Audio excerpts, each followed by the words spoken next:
नमस्कार दोस्तों, स्वागत है आप सभी का ओनली आईएएस के यूट्यूब चैनल पर। आज के इस वीडियो में हम जीएस पेपर 1 के एक इंपॉर्टेंट टॉपिक को कवर करेंगे, दैट इज सोसाइटी। अब यहाँ पर आपको समझना होगा कि ये जो टॉपिक है आप इसे रिलेट कर सकते हैं vulnerable section of the society से। पर्टिकुलरली हम यहाँ पर डील करेंगे कास्ट सिस्टम से। हम देखेंगे कि कैसे हिस्टोरिकल एंगल इसका क्या रहा है, साथ के साथ प्रेजेंट डे सिचुएशन क्या है और गवर्नमेंट ने किस तरह के इनिशिएटिव लिए हैं इस चीज़ को मिटिगेट करने के लिए। अब यहाँ पर कुछ ऐसा पर्टिकुलर डाटा भी आपके साथ शेयर किया जाएगा जो आपके मेंस एग्जाम के लिए काफ़ी इंपॉर्टेंट रहेगा। तो यहाँ पर अगर आप इस साल के मेंस की तैयारी कर रहे हैं या अगले साल की, ये टॉपिक बहुत रेलेवेंट रहने वाला है तब भी। Now before starting with this topic, let us discuss about one of our important initiative, that is IDMP. इस आईडीएमपी प्रोग्राम में आप अपने प्री और मेंस दोनों की तैयारी कर सकते हैं। यहाँ पर आपको प्रैक्टिस क्वेश्चन मिलेंगे जिससे आप अपनी कमियों को जान सकेंगे, साथ के साथ मेंटर्स का सपोर्ट मिलेगा ताकि आप अपने आप में इंप्रूवमेंट कर सकें और अपने यूपीएससी ड्रीम को फुलफिल कर सकें। तो इस प्रोग्राम के थ्रू आप अपनी परफॉर्मेंस को और बेटर कर सकते हैं। इसके बारे में कोई भी आपकी क्वेरी हो तो आप नीचे दिए हुए नंबर और ईमेल पे हमें कांटेक्ट कर सकते हैं। Now let us discuss about this caste system. जैसा कि आप सभी को पता है कि टॉपिक काफ़ी इंपॉर्टेंट है आपके यूपीएससी एग्जाम के लिए। तो यहाँ पर कुछ टर्म्स हैं जो फ्रीक्वेंटली न्यूज़पेपर में रहती हैं और आने वाले समय में आपके एग्जाम के अंदर भी ये दिख सकती हैं आपको, जैसे सेगमेंटल डिवीजन ऑफ सोसाइटी। अगली टर्म है caste hierarchy, purity and pollution, civil and religious disability, intercaste marriage, then your Sanskritization. Now these are the terms which UPSC can frequently use in your means. अब आपको यहाँ पर ये समझना होगा कि कास्ट सिस्टम का ओरिजिन कहाँ से हुआ और क्यों ये इतना बुरा है। देखिए, अगर हम बात करें हिस्टोरिकल एंगल की तो आपको समझना होगा कि अर्ली एज में जब इंडस वैली सिविलाइजेशन की बात करते हैं तो उस समय ऐसी डिवीजन देखने को नहीं मिलती थी। बट अर्ली वैदिक एज में हम ये देखते हैं कि सोसाइटी की डिवीजन होना स्टार्ट हो गया था। यहाँ पर आपको मेजरली कई किताबों में 3 ही सेगमेंट के बारे में बात की जाती है, that is your Brahmins, Kshatriyas and Vaishyas. Later on it was कि यहाँ पर एक और क्लास को इंक्लूड किया जाता है, दैट इज शूद्रास एंड दलित। अब होता क्या था कि कई बार वॉर के बाद कुछ इंडिविजुअल्स को कैप्चर किया जाता था तो उनको इसमें इंक्लूड किया जाता था, या कोई ऐसा पर्सन है जिसके पास अपनी खुद की ज़मीन नहीं है और उनको भी इन एरिया में काउंट किया जाता था, जो मतलब जो लोअर स्ट्रेटा के काम किया करते थे।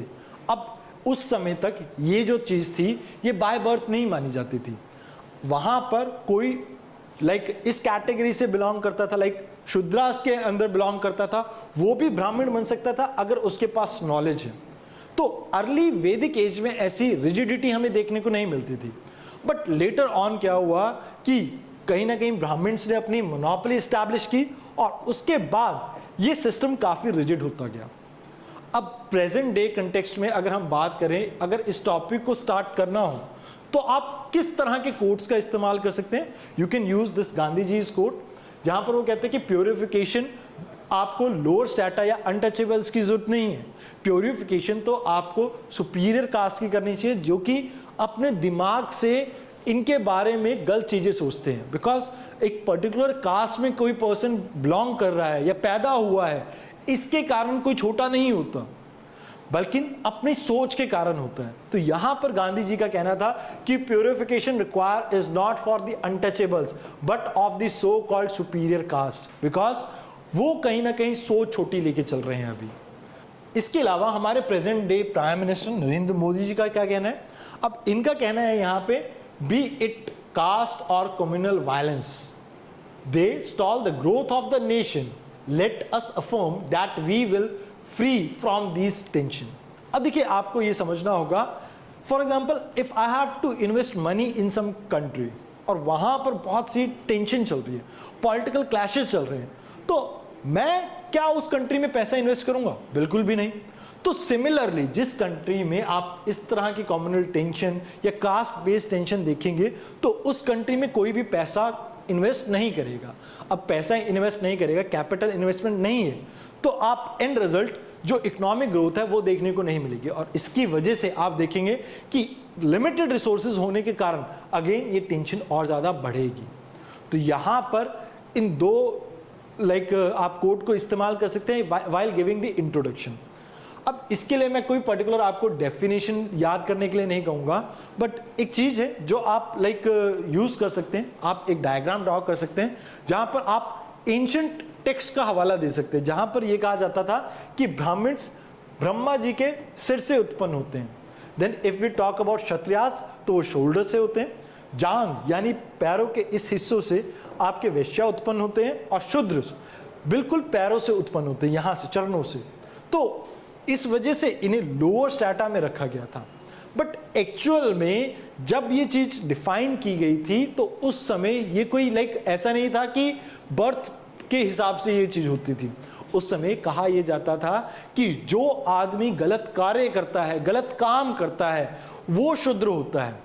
But later on with advancement, जैसे आप ये देखते हैं कि ब्राह्मण्स ने अपने मोनोपोली एस्टैब्लिश की, तो उसके बाद ये जो सिस्टम था काफी रिजिड होता गया। Now if we talk about particularly India की, तो यहां पर आपको हर एक पार्ट में ये आपको एक मैप दे रखा है। इसके अकॉर्डिंगली इंडिया में ऑलमोस्ट हर स्टेट में आपको इनकी पॉपुलेशन देखने को मिलती है। अब क्योंकि इतनी स्कैटर्ड पॉपुलेशन है इनकी, तो इस वजह से इनके उत्थान के काम में काफ़ी प्रॉब्लम रहती है। और साथ के साथ अगर हम बात करें 2011 के सेंसस के बेसिस के अकॉर्डिंगली इनकी टोटल पॉपुलेशन का शेयर है 16.6%। तो यहाँ पर आपको ये याद रखना है कि ये 16% जो पॉपुलेशन है ये ऑलमोस्ट स्कैटर्ड है through out the India. So that's why precisely इनके डेवलपमेंट के प्लान में थोड़ी प्रॉब्लम आती है।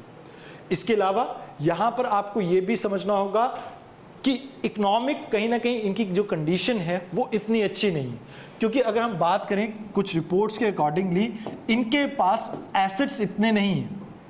अब क्योंकि इनके पास एसेट्स नहीं है तो ये जनरली पॉवर्टी के बिलो रहते हैं, मतलब बिलो पॉवर्टी लाइन रहते हैं।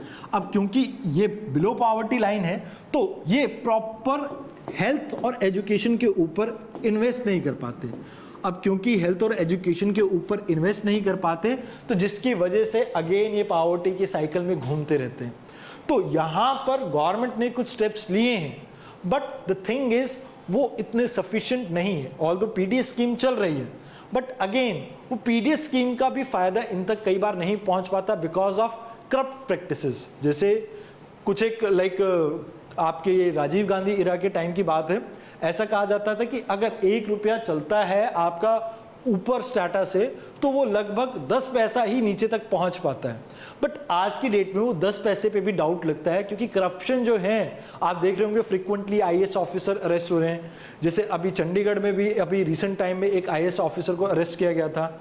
अब यहाँ पर ड्यू टू करप्शन ये जो आपकी जो स्टाटा है, जो ये पॉपुलेशन है, इनके पास पर्याप्त मात्रा में रिसोर्सेज नहीं पहुंच पा रहे हैं।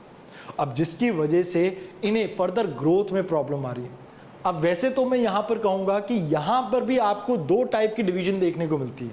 एक ऐसे पर्सन जो वेल ऑफ फैमिली से बिलोंग करते हैं, जिनके घरों में ऑफिसर्स एंड ऑल हैं, उनको फिर भी कम प्रॉब्लम का सामना करना पड़ता है as compare to poor. Although poor की कोई कास्ट नहीं होती, I will say that. Poor चाहे किसी भी कैटेगरी से बिलोंग करता हो, चाहे जनरल हो, चाहे ओबीसी हो, चाहे एससी कैटेगरी या एसटी कैटेगरी, प्रॉब्लम उनकी उतनी ही बढ़ती है।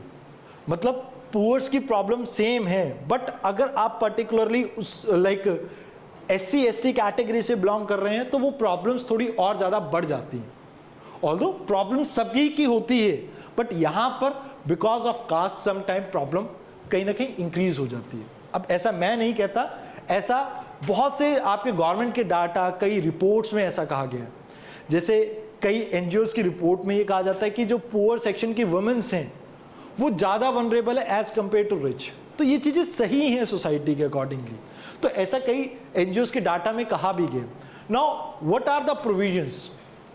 वैसे तो अगर हम बात करें पॉलिटी में हमारे को बहुत से प्रोविजंस देखने को मिलते हैं। जैसे इंडियन कॉन्स्टिट्यूशन का आर्टिकल 15 क्लॉज 4, 16 क्लॉज 4A, 4, ये दोनों ही यहाँ पर बिलोंग करते हैं। 17, 46 आर्टिकल 243D, ये सभी आपके डील करते हैं कहीं ना कहीं लीगल कॉन्स्टिट्यूशनल प्रोविजन से। बट इनको ये जो राइट्स हैं क्या पर्याप्त मात्रा में मिल पाते हैं? तो यहाँ पर मैं कहूँगा कि कई बार जो ये पॉपुलेशन है इतनी ज़्यादा एजुकेटेड नहीं होती, जिस वजह से ये अपने लीगल राइट्स के प्रति इतने जागरूक नहीं हो पाते, तो जिसकी वजह से ये इनका बेनिफिट नहीं उठा पाते। फॉर एग्जाम्पल, अगर एक पर्सन है जो पुअर स्ट्रैटा से बिलोंग कर रहा है, तो वो एजुकेटेड नहीं होगा इतना। उसके बाद जो घर की हालात होते हैं, लाइक इकोनॉमिक कंडीशन, वो इतने अच्छे ना हो सकता है उसके आगे वो पढ़ाई कंटिन्यू ना कर पाए। तो गवर्नमेंट को कहीं ना कहीं उस एंगल पे वर्क करना चाहिए। साथ के साथ SC/ST prevention of atrocity act 1989 भी है, बट यहाँ पर एक प्रॉब्लम है। देखिए, मैं ये नहीं कहता कि हर केस में ये प्रॉब्लम है, बट कुछ एक केसेस में ये पाया गया है। SC ने अपनी सुप्रीम कोर्ट ने अपनी रिकमेंडेशन या एक जजमेंट में कहा था कि ये जो एक्ट है वो गलत इस्तेमाल हो रहा है, बट इसका मतलब ये नहीं है कि ये 100% जो मैटर होते हैं वो गलत ही होते हैं। तो कुछ एक केसेस की वजह से ऐसा नहीं होना चाहिए कि हम इनसे ये इनका लीगल राइट छीन ले, बिकॉज कहीं ना कहीं डिस्क्रिमिनेशन सोसाइटी में अभी भी थोड़ा बहुत देखने को मिलता है। ऑल्दो सिटीज में इतना ना हो, बट जो हम ग्रास रूट लेवल की बात करते हैं वहां पर अभी भी हो सकता है कि ये चीजें देखने को मिलती हूँ। अब जैसे मैं कहता हूँ हमेशा से कि मूवी हमारी सोसाइटी की असलियत दिखाती है, कहीं ना कहीं वो दिखाती है कि जो आपकी सोसाइटी है उसमें क्या प्रॉब्लम चल रही है। अब इसी के लिए नेशनल क्राइम ब्यूरो का एक डाटा कहता है कि रिसेंट टाइम में 2019 में डाटा पब्लिश हुआ था, मोर देन 6% केसेस में इंक्रीमेंट देखने को मिला है अगेंस्ट SC। अब इसमें भी जो पर्टिकुलरली आपकी स्टेट है राजस्थान, वो ज्यादा आपके इसमें केसेस देखने को मिले हैं, ज्यादा केसेस रजिस्टर हुए, और टॉप 5 में आपका बिहार भी आता है। अब यहां पर ये पता लग रहा है कि इनके अगेंस्ट कुछ वायलेंस होता है, तो आप ये मानिए कि अगर ये एक्ट नहीं हुआ तो प्रॉब्लम और ज्यादा बढ़ सकती है। तो कहीं ना कहीं इन्हें इस तरह की लीगल शील्ड की जरूरत है। फर्दर अगर हम बात करें, गवर्नमेंट के कुछ इनिशिएटिव हैं, जैसे स्टैंड अप इंडिया स्कीम है। यहाँ पर एम किया गया है कि इनके अंदर एंटरप्रेन्योरशिप को हम कहीं ना कहीं प्रमोट करें और इन्हें स्वाभिमानी बना सके bye their own firm, but इसमें भी कुछ प्रॉब्लम रहती है।